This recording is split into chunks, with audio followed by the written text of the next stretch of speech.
बावर्चिन ने मंत्री को सारा हाल बताया। मंत्री को इस कहानी पर विश्वास तो न हुआ, लेकिन उसने बावर्चिन की शिकायत करना ठीक न समझा।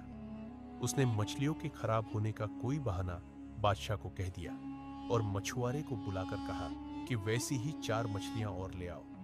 मछुआरे ने दैत्य से किया हुआ वादा तो उसे न बताया, लेकिन कोई और मजबूरी बता दी कि आज मछलियां क्यों नहीं ला सकता।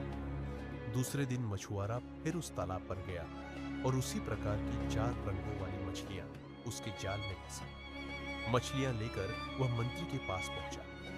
मंत्री ने उसे कुछ इनाम दिया और बावर्चिन के पास मछलियां लाकर कहा कि इन्हें मेरे सामने पकाओ। बावर्चिन ने पहले दिन की तरह मछलियां काटकर तेल में डाली और जब उसने उन्हें कड़ाही में डाला तो दीवार फट गई और वही स्त्री हाथ में छड़ी लेकर दीवार के अंदर से निकली और छड़ी से एक मछली को छूकर पहले दिन वाली बात पूछी।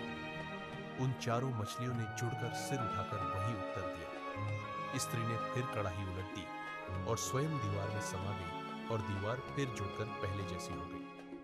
मंत्री यह सब देखकर स्तब्ध रह गया। अब उसने यह बात राजा को बताई। जब उसने राजा को यह कांड बताया तो उसे भी घोर आश्चर्य हुआ। उसने कहा कि मैं स्वयं अपनी आंखों से यह सब देखना चाहता हूं। उसने फिर मछुआरे से कहा कि ऐसी ही 4 मछलियां और ले आओ।